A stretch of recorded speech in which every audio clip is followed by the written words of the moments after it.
não permitais que vossos esforços sejam no sentido de seguir os modos do mundo, mas as maneiras de Deus. Então, existe a maneira de Deus quando se trata de música, quando se trata de adoração. E existe a maneira do mundo. Não podemos conciliar essas duas coisas. Não podemos usar a maneira do mundo para tratar as coisas de Deus. Continua. Os que em seu trabalho para Deus confiam em planos mundanos para obter êxito, hão de fracassar. O Senhor requer uma mudança em vossa maneira de trabalhar. Não iremos alcançar êxito usando métodos, meios mundanos. Continua. É seu propósito ensinar ao povo que devem aproximar-se com reverência e temor, da maneira que Deus indicou, da maneira que Deus exigiu, assim como exigiu do povo de Israel. Eles eram instruídos a obedecer à palavra do Senhor, a reverenciar o Senhor.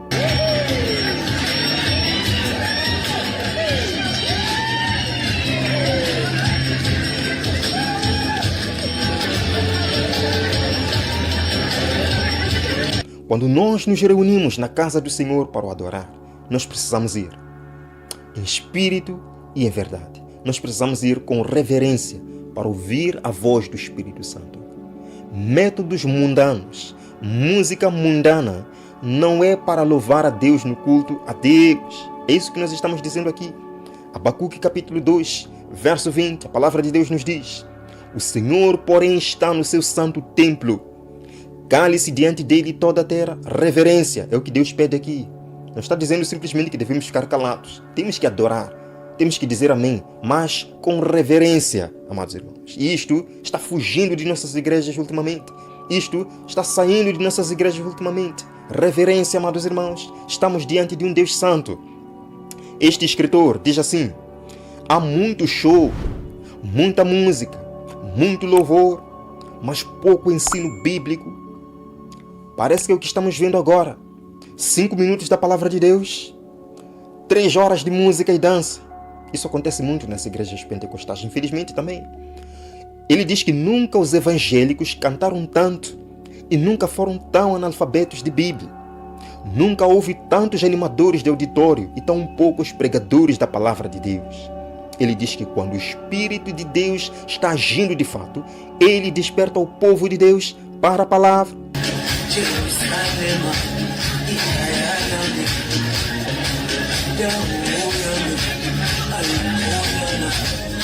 Hoje em dia, o que nós temos visto em muitas igrejas pentecostais, em muitas igrejas evangélicas e até nas igrejas adventistas, infelizmente, é música sendo acompanhada por dança. Qual é o problema? Vejamos aqui, amados irmãos, algumas palavras hebraicas do Antigo Testamento para dança. São 3 palavras que eu vou mencionar aqui. E eu, como não sou teólogo, não irei pronunciar corretamente. Vocês vão me entender. Está aqui. A palavra shil, rakat, mashol. São essas 3 palavras. Vejamos aqui. Shili significa dançar em roda circulante. Estão vendo esta imagem? As mulheres em Israel dançavam em roda circulante, fazendo aí uma festinha. E isto não acontecia no templo de Deus e não era no contexto de adoração a Deus no templo. Exemplos, Juízes capítulo 21, verso 21. E olhai, e eis aí, saindo as filhas de Siló a dançar em rodas, está aí a palavra usada em hebraico, a dançar em rodas, é assim como dançavam as filhas de Israel. Segunda palavra, rakad, significa dar grandes saltos ou pinotear de alegria. Uau, quando você recebe um presente, você começa a dar uns saltos. Sim, é essa a palavra para dança, rakat. Vemos aqui exemplos. Está aqui, primeiro livro de Crônicas, capítulo 15, verso 29.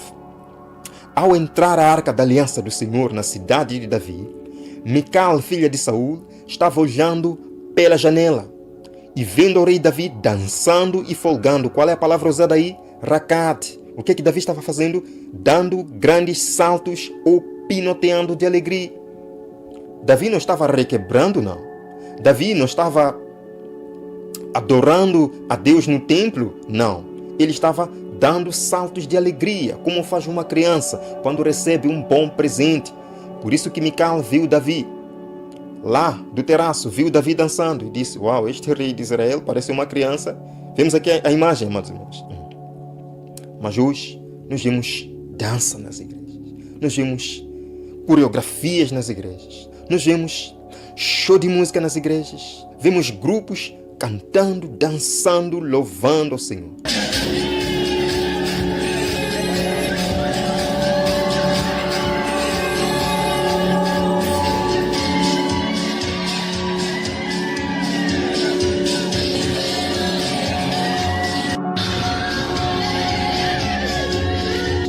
A dança de Davi, em júbilo reverente perante Deus, tem sido citada pelos amantes dos prazeres para justificarem as danças modernas da moda.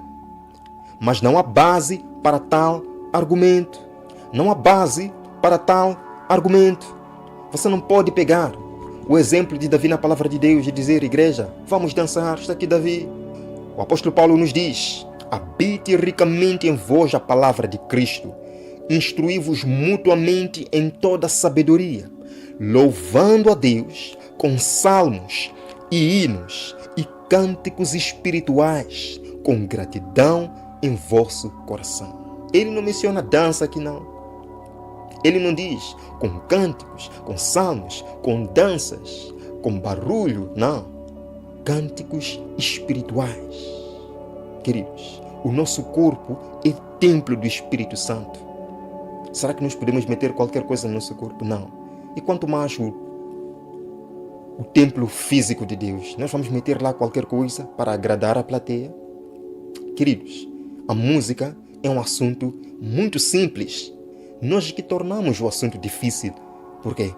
Porque queremos que as nossas vontades sejam feitas e não a vontade de Deus, não a palavra de Deus. Nós como líderes, vocês como líderes, como pastores, não é tempo agora de nós servirmos o que os jovens querem, mas o que os jovens precisam. Ensinar hinos que nos levem a refletir Jesus Cristo, que nos levem à missão. Preparem hinos, cultos espirituais para os jovens, não para irem dançar e requebrar, mas para exaltar o nome do Senhor. Meus amados irmãos, vocês lembram da história de Eli, o sacerdote Eli? Ele deixava os seus filhos fazerem o que queriam no templo. São os meus filhos amados. Eu não posso falar para eles, senão eles vão se zangar comigo. Ele acabou sendo punido com os seus filhos. O templo do Senhor é um lugar sagrado. A casa do Senhor é um lugar sagrado. E se nós, como líderes, não fazemos nada para instruir os jovens a respeitarem a casa do Senhor, nós podemos ter problemas. Porque Jesus Cristo não mudou. Ele ainda é um Deus santo, um Deus perfeito, um Deus que quer que obedeçamos a sua vontade, não a nossa. Meus amados irmãos, nós estamos trazendo vergonha à nossa igreja. Nessas igrejas com música e dança. O que os vizinhos estão pensando quando escutam bateria, música? O que eles pensam? E a gente depois quer convidar eles. Será que eles virão? Amados irmãos, vamos lá refletir nisto. Eu não estou aqui para zombar da igreja, porque esta é minha igreja. Estou aqui para apresentar esta palestra. E vamos refletir nisso. E pela graça de Deus vamos colocar em prática.